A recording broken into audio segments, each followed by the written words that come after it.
መቼ ነው ኪሎ ዝቅተኛ ነው የምንለው? መቼ ነው ከፍተኛ ነው የምንለው? ኪሎ ዝቅ ማለት ወይ ከፍ ማለቱ ምን ለውጥ አለው? ምን ነገር ሲያመጣልን? 3.2 እስከ 3.4 ግራም በእርግዝና ጊዜ የጽንሳችሁ ክብደት ከፍተኛ ነው ወይም ዝቅተኛ ነው ተብላችሁ ተጨንቃችኋል? ለመሆኑ አንድ ጽንስ በቂ ክብደት አለው የሚባለው መቼ ነው? ዛሬ ይሄንን ሁሉ ነግራችኋለሁ። እስከ ቪዲዮ መጨረሻ ድረስ አብራችሁን ቆዩ። በእያንዳንዱ የእርግዝና ክትትላችን ወቅት በተለይም ደግሞ እርግዝናችን ከፍ እያለ በሚሄድበት ሰዓት የልጃችን ኪሎ ይሄን ያህል ነው እየተባለ ይነገራል እና እነዛ ቁጥር ምን ማለት ነው የሚለው ነገር ብዙ ጊዜ እናቶችን ግራ ሲያጋባ ይታያል። መቼ ነው ኪሎ ዝቅተኛ ነው የምንለው? መቼ ነው ከፍተኛ ነው የምንለው? ኪሎ ዝቅ ማለት ወይ ከፍ ማለቱ ምን ለውጥ አለው? ምን ነገር ሲያመጣል የሚለው ነገር ብዙ ጊዜ ጥያቄ ሲፈጥር ይታያል። ዛሬ ስለ ጽንስ ክብደት ሳይንስ ምን ይላል የሚለውን ነገር ነው የምነግራችሁ ማለት ነው። በመጀመሪያ ደረጃ በእርግዝናችን ውስጥ ወራቶች እየገፉ ሲሄድ ጽንሳችን የሚጨምረው ክብደትም ይለያያል። ስለዚህ በእርግዝናችን ውስጥ ተመሳሳይ የሆነ የክብደት መጨመር አይኖርም ማለት ነው። በመጀመሪያዎቹ 3 ወራት ውስጥ ጽንሱ የተለያዩ የሰውነት ክፍሎቹን የሚያሳድግበት የሚፈጠሩበት ወቅት ነው። ስለዚህ ስለ ክብደት ብዙ የምናስብበት ነገር አለ ማለት ነው። በሁለተኛው 3 ወር ውስጥ ማለትም ከ3 ወር እስከ 6 ወር ባለው ጊዜ ውስጥም ደግሞ የጽንስ ክብደት ይጨምራል። ነገር ግን ያን ያህል ከፍተኛ የሆነ መጨመርን አያሳይም። በመጨረሻው 3 ወር ማለትም ከ6 ወር እስከ 9 ወር ባለው ጊዜ ግን ከፍተኛ የሆነ የክብደት ለውጥ የሚታይበት ጊዜ ነው። በዚህ ወቅት ላይ እንግዲህ ልጃችን ዋና የሰውነት ክፍሎቹ ኦልሬዲ ተፈጥረዋል። እንደውም አብዛኞቹ የሰውነት ክፍሎቹ ኦልሬዲ ስራቸውን ጀምረዋል። በዚህ ወቅት ጥናቶች እንደሚያሳዩት ከ200 እስከ 250 ግራም በአንድ ሳምንት ውስጥ ክብደቱ ሊጨምር ይችላል ማለት ነው። ለእርግዝና ክትትል በምትሄዱበት ጊዜ የጽንሳችሁ ኪሎ ይሄን ያህል ነው ብሎ ይነግሯችኋል አይደል? አልትራሳውንድ አይተው ለመሆኑ እሱ ነገር እንዴት ነው የሚታወቀው የሚል ነገር ጭንቅላታችሁ ውስጥ ጥያቄ ፈጥሮ ከሆነ አንድ ልጅ ለምሳሌ ከተወለደ በኋላ ቢሆን የማሽን ላይ አድርገነው ሚዛን ላይ አድርገነው እዛው ከኪሎን ማወቅ ይቻላል። ይሄ ግን ሆድ ውስጥ ያለ ጽንስ ስለሆነ የምናደርገው ምንድነው ማለት ነው የተለያዩ የሰውነት ክፍሎቹን በመለካት በአልትራሳውንድ ከዛ ኪሎ ከዚህ እስከዚህ ሊሆን ይችላል የሚል ግምት እናስቀምጣለን ማለት ነው። ይህን ደግሞ ለማወቅ የምንጠቀምባቸው እንግዲህ አንደኛ ሄድ ሰርከምፍራንስ የምንለው ማለትም የጭንቅላቱ ሳይዝ፣ የአብዶሚናል ሰርከምፍራንስ የምንለው ማለትም የአብዶመን ወይም የሆዱ ሳይዝ፣ እንዲሁም ደግሞ ትልቁ የእግሩ አጥንት ማለትም ከጉልበቱ በታች ያለው ወይም ፌመር የምንለው የእሱን ርዝመት በማየት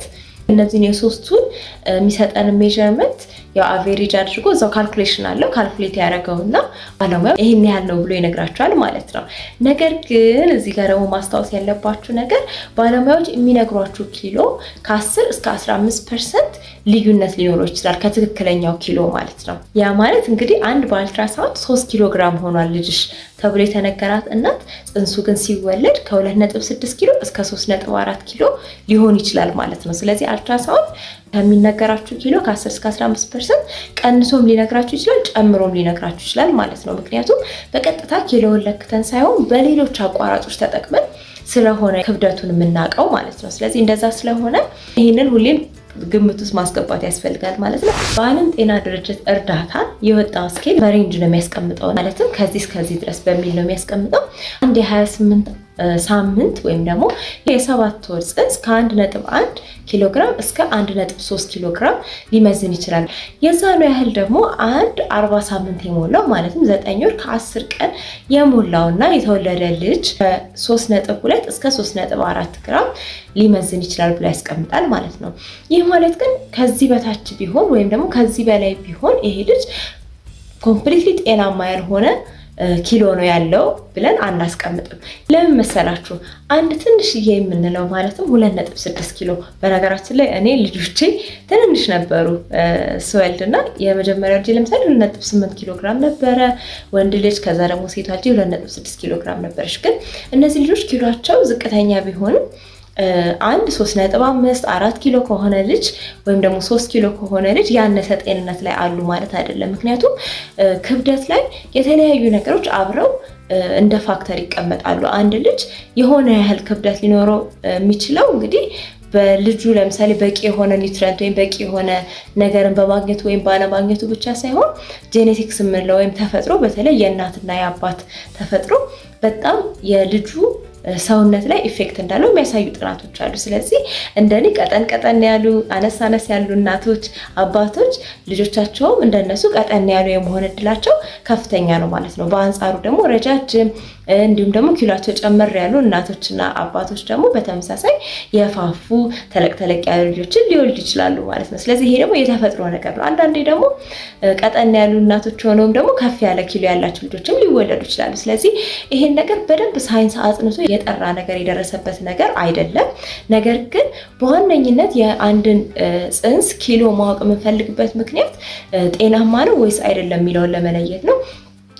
በተለይ ደግሞ በቂ የሆነ እድገት እያሳየ ነው ወይ ማለትም መጀመሪያ 3 ወር ላይ ከነበረው 4 ወር ሲሆን 5 ወር 6 ወር የሆነ ሲሄድ በራሱ ኪሎ ለውጥ እያሳየ መሄድ አለበት ማለት ነው። ስለዚህ ያ እድገቱ ትክክለኛ መሆኑን ያሳየናል ማለት ነው። በተጨማሪ ደግሞ የተለያዩ የሰውነት ክፍሎቹ በትክክል ነው ወይ አፈጣጠራቸው በትክክል ስራቸውን መስራት የሚችሉ ናቸው የሚለውን ደግሞ በአልትራሳውንድ ማወቅ ይቻላል። ስለዚህ እነዚህ ሁሉ ነገሮች አብረው ስለሚቀመጡ ትክክለኛ የሆነ ኪሎ የሚባለው ይሄ ነው ብለን በአንድ ቁጥር ወይም ደግሞ በሆኑ ቁጥሮች ገድበን ማስቀመጥ አንችልም ማለት ነው። ስለዚህ ሁል ጊዜ ማስታወሱ አንድ ልጅ በተወለደ ሰዓት 2.6 2.8 ኪሎ ሆኖ ቢወለድ እንዲሁም ደግሞ 3.5 4 ኪሎ ሆኖ ቢወለድ የጤና ሁኔታው ላይ ያን ያህል ለውጥ ሊያመጣልን አይችልም ማለት ነው።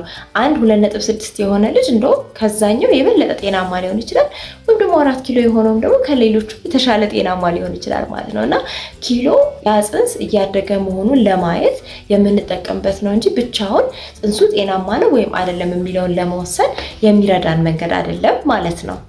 አንዳንድ ልጃችሁ ፋፍቷል፣ ኪሎ ጨምሯል፣ ትልቅ ነው ተብሎ ሊነገራችሁ ይችላል። ይሄም ደግሞ መጥፎ ነገር ነው ማለት አይደለም። ስለዚህ ብዙ መጨናነቅ የለባችሁም። ከሐኪማችሁ ጋር ብቻ መመካከር ያለውን ነገር ፎሎ ማድረግ ነው። ምክንያቱም ልጃችሁ ኪሎ ጨመረ ማለት እናንተ የምትመገቡት ምግብ በጣም ብዙ ነው፣ ወደ ልጁ ብዙ ነገር እየሄደለት ነው። እናንተ ላይ ስኳር ወይም ሌላ ህመም አለባችሁ ወይም ደግሞ በምትወልዱበት ጊዜ ግዴታ ኦፕሬሽን ያስፈልጋችኋል ማለት አይደለም። እሺ፣ ከነዚህ ሁሉ ነገሮች በራቀ ሁኔታ አንዳንዴ በተፈጥሮ አንዳንድ ልጆች ኪሎአቸው የሚጨምር ሊሆን ይችላል፣ ወይም ደግሞ በዘር እናትየው ኪሎዋ ከፍ ያለ ከሆነ ልጁም ከፍ ያለ ሊሆን ይችላል ብያቸዋለሁ። ስለዚህ ከዚህ አንጻር የተፈጠረ ነገር ሊሆን ስለሚችል ብዙ መጨናነቅ የለባችሁም ማለት ነው።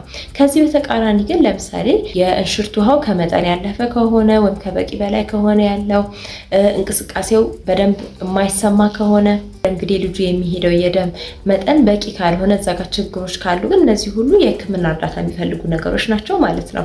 አንዳንድ ጊዜ ደግሞ ቅድም በጠቀስኳቸው ምክንያቶችም ማለትም እናትየው ላይ እንደ ስኳር ወይም ሌሎች መድኃኒቶች ሲኖሩ እንሽርት ውሃው መጠንም በጣም ከፍተኛ ሲሆንም ከዛ ጋር ተያይዞ ደግሞ የጽንሱ ኪሎ ሊጨምር ይችላል። ስለዚህ ትክክለኛ ምክንያቱ የቱ ነው የሚለው ነገር ያው ማየትና መሞከሩ ጥሩ ነው። ግን እነዚህ ነገሮችም ሳይኖሩ በተፈጥሮ አንድ ልጅ ከፍተኛ ኪሎ ሊኖረው እንደሚችል ማሰብ አለባችሁ። ግን ያ ሲሆን ግዴታ በኦፕሬሽን ትወልዳላችሁ ማለት አይደለም። እሺ፣ ስለዚህ ያው በኦፕሬሽን መውለድ ያለባችሁ ኢንዲኬሽኖች ከሌሉ በስተቀር አንዳንዴ በምጥ እስከ 4 ኪሎ ከ4 ኪሎ በላይ 4.5 ኪሎ ድረስ የሚወለዱ ሴቶች አሉ። ስለዚህ ያው ተፈጥሮ ስለሆነ ተፈጥሮ በሚፈቅደው መንገድ ሊሆን ስለሚችል ብዙ የሚያስጨንቃችሁ ነገር አይደለም ማለት ነው።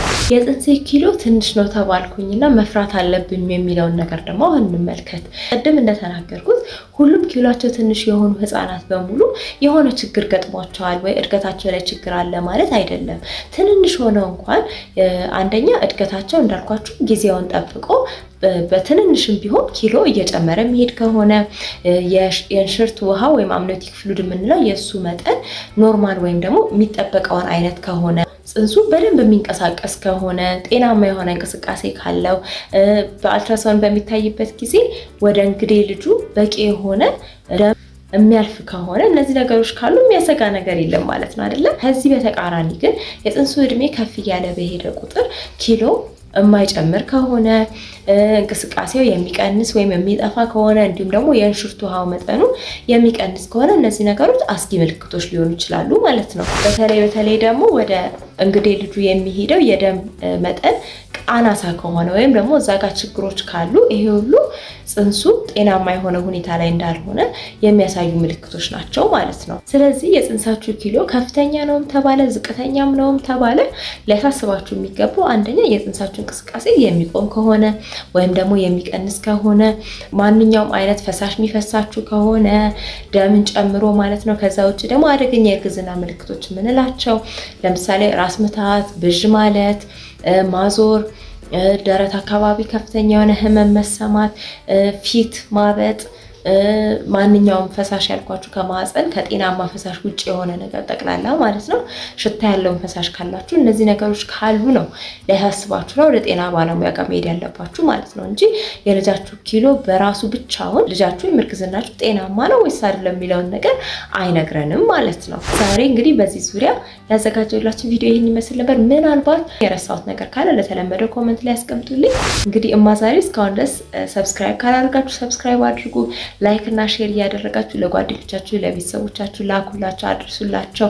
ምክንያቱም ምናልባት የምትጠቀሙ አንዲት ሴት ልትኖር ትችላለች በዚህ ቪዲዮ ማለት ነው። ለማታውቁኝና አዲስ ለሆናችሁ እኔ ስሜ ረዴት እንዳሉ ይባላል። በሙያዬ ሚድዋይፍ ነኝ። ለዛሬ ያዘጋጀሁላችሁ ይሄን ይመስል ነበር። በነገራችን ላይ ከዚህ በተጨማሪ በሌሎች የሶሻል ሚዲያ አማራጮችን ታገኙኛላችሁ። በቀጣይ ቪዲዮ እስከምንገናኝ ድረስ ቻው ቻው። ሰላም እንዴት ናችሁ? ይህ ዛሬ ነው። በቻናላችን ስለ እናቶችና ህፃናት ጤና እንወያያለን። ላይክ እና ሰብስክራይብ ማድረግ በፍጹም እንዳትረሱ።